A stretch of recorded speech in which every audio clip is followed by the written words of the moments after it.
Hi, this is Sean. In this lesson, we're going to look at chromatic notes in improvisation. In other words, notes outside the normal scale that get you to sound great. And we'll be looking at some strategies to use them, how to just get started with them. We're going to look at a Bud Powell phrase and how he used them, and we'll see how we can take that into different directions of our own as well. If this is your first time here, please do subscribe, hit the notification bell so you know when I upload new content. Please do give us a like and a comment if you've got something good to say. It's really helping us grow so I can do more of this just for you.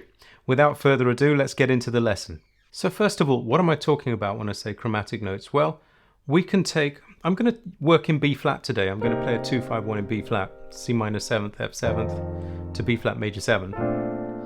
Simplicity, although we could look at this in a couple of different ways. I'm just going to say, okay, that's the B flat major scale for our improv scale, okay? And we'll be adding chromatics here and there. So first of all, I want to just practice putting chromatic notes below chord notes. So let's say I'm playing a B flat major 7. I want to be able to take the root, go down a half step and back. Now that one is a scale note as well, so we haven't really done anything particularly clever. However, when we get to the third, we've got a chromatic note to the left of that D. Okay, same from the fifth, the F. Same from the A. Just from that, you should have enough for several practice sessions to just build yourself some phrases. For example, let's say we go up a third in that chord, down first and then up that third. Then let's do the same from the D to the F, and then the F to the A.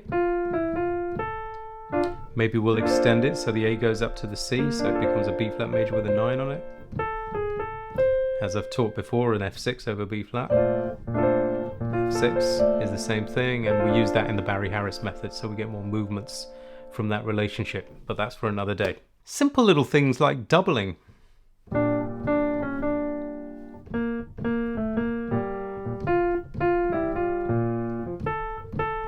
Because you can make things from that.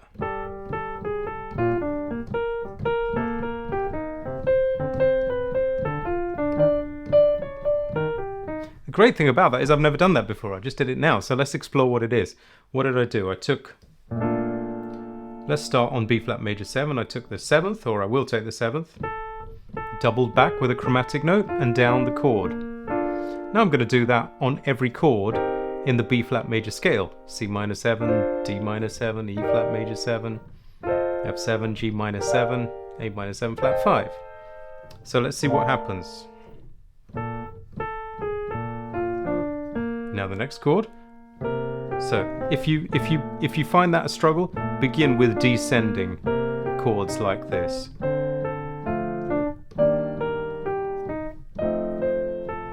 And whatever level you're at, you can get some sort of practice out of this, because if you're at the level where you're just trying to figure out those chords in B flat properly, then that will solidify you, right?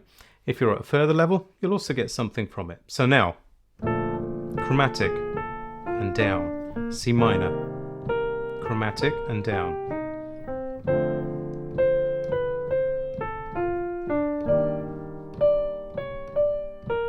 F7. Just keep thinking, what is the 7th of all these? 7th of G minor is F. Think ahead. 7th of A half diminished is G. And then back to B flat major 7, right? Okay, maybe try raising your tempo a little bit.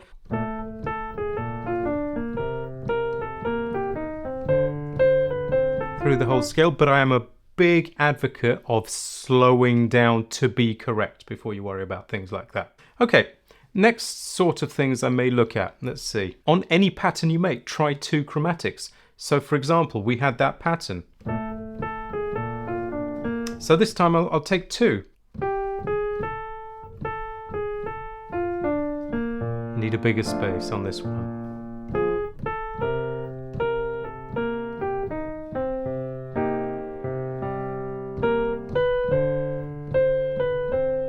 See what's happening?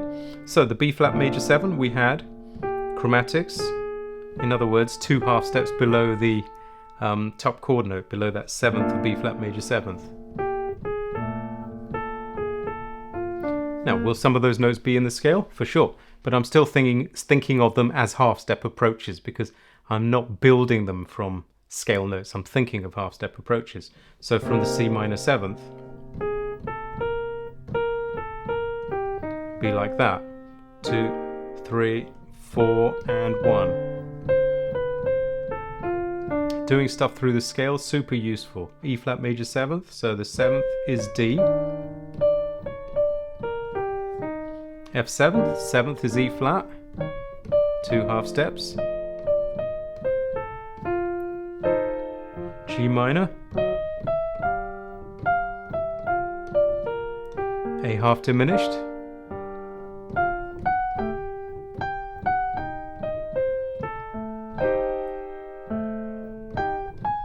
could be more as well, if that was the B flat major 7. And think about which beat you have to begin on. 1, 2, 3, 4, and 1. So if I want to add an extra to that, it'll have to be on the 3 and. 1, 2, 3, and 4, and 1. Great. How will this one be?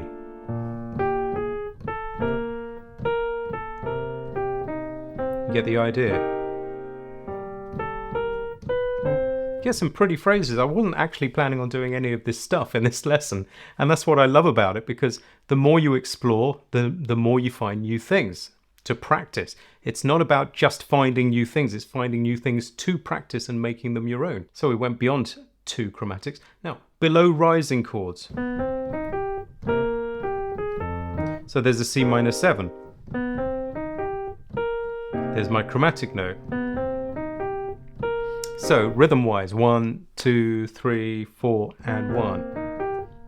So, and 1, and 2, 3, 4, and 1. And there's 2 chromatic notes under an F7 note, right? Let's do it again. 1, 2, 3, 4, and 1, and 2, 3, 4, and 1, and 2, 3, 4. Now this chromatic note, this was more of a surround. So sometimes you surround an area you want to land on. So we're surrounding this third of B flat with a half step above, which also happens to be a scale note in this case, and a half step below. Okay, so many things you can do. So that's an example below a rising chord. We had some below falling chords at the beginning, so I won't go over those again. Falling chords, pretty easy. Okay, so I promised you a Bud Powell phrase. Here's one. I've just taken it up the octave so it just looks a bit nicer on the page. But what he's done, this is the end of Perdido. So this is the last 2 bars where you get a B flat or some sort of turnaround. But he took a solo break where the band drops out, so he just stays on that B flat. So he actually uses an A flat here, which is not really part of this lesson, but interesting that he thinks of it more as a B flat 7 sort of sound there. Now you could debate whether or not he did that because you may put a G7 in there before a C minor. More advanced people, this is not for everyone. But then later on he plays this B flat rather than a B natural, so it's debatable what he's thinking about there. Nevertheless, 1, 2, 3, 4, and 1. Perfect example of a chromatic sort of double back kind of thing we were talking about earlier, similar to. And then what does he have? This is on the C minor. Beautiful stuff coming up on this F7.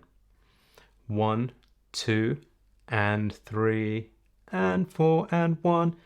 Using a diminished sound here on the F7. I've talked about this a lot on this channel, so I won't go into too much depth, but on a dominant 7th, we'll often raise that root note and give ourselves that diminished that goes really well with it, gives us even more tension to release when we go home to B flat.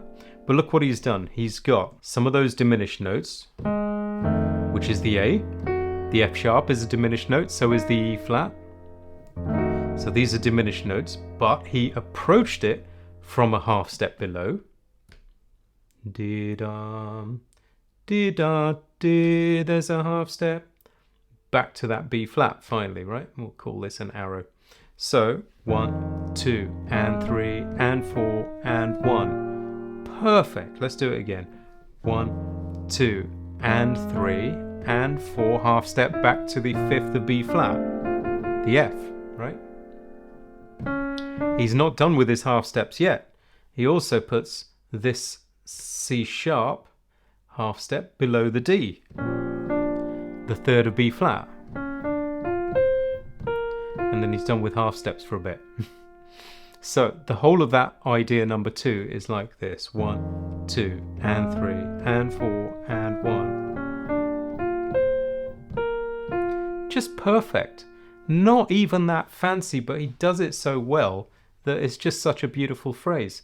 Now, I would take something like that and say, how can I practice it in different ways? I'm happy with just that. Well, one thing I could do is just put it in different keys. That would be fantastic. But the other thing I could do is take the phrase and find different ways to play it. So for example, maybe I'll go 1, 2, and 3. Instead of playing it the way it was there, I'll put one extra half step at the beginning of it. So 1, 2, and 3, and 4, and 1. Fine. Let me do that again. 1, 2, 3, 4, 1, 2, and 3, and 4, and 1. Did you notice what I end up with is one of those surround notes, or what some people call enclosures. Half step above, half step below. In this case, it could also be scale step above and half step below. Fine, that's one way I could vary it.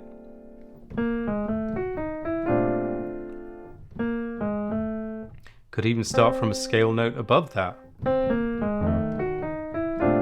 So now we would begin 1 and we'd begin on the C, wouldn't we? 1 and 2 and 3 and 4 and 1. So many different ways to do it already. Like that. Okay, let's see if we can find another way. I do like what he did, of course.